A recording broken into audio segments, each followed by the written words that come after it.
আমি শিবিরকে একদমই ডিফেন্ড করছি না, বাট আমার পার্সপেক্টিভ থেকে আমার যেটা মনে হয়েছে, যেহেতু ২০১৯ থেকে আমি ২৩ পর্যন্ত ছাত্রলীগতে খুবই অ্যাক্টিভ ছিলাম এবং আমাকে কয়েকবার হামলা করা হয়েছে ছাত্রলীগ কর্তৃক। এখন আমার গায়ে বিভিন্ন আঘাত এখনও জ্যান্ত আছে।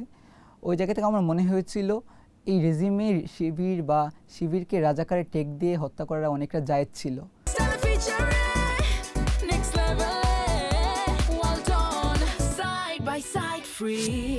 ওই জায়গাটা কি অ্যাকচুয়ালি ওনারা প্রকাশ্যে রাজনীতি করার মতো কোনো স্পেস ছিল বা সিচুয়েশন ছিল?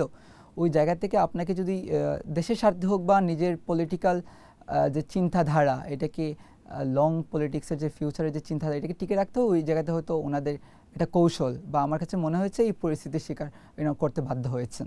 আমি মনে করি বাংলাদেশ স্বাধীন একটি দেশ। ওই জায়গা থেকে প্রত্যেকের রাজনীতি করার গণতান্ত্রিক অধিকার আছে এবং তাদের প্রতি যে ব্লেমগুলো দেওয়া হয়, আমার জায়গা থেকে আমার মনে হয় অনেকেই ইতিমধ্যে এগুলো ক্লিয়ার করেছেন। জামাতের আমির মহোদয় থেকে শুরু করে ওনাদের সিনিয়র নেতৃবৃন্দ অনেকবার ইভেন ক্ষমাও চেয়েছেন।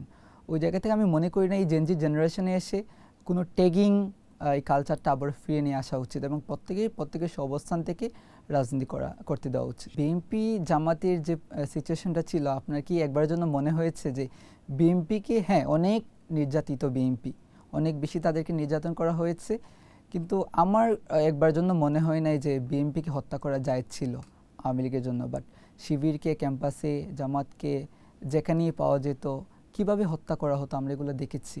তো ওই জায়গা থেকে আই থিঙ্ক এগুলোতে অনেক বেশি ডিফারেন্ট আছে।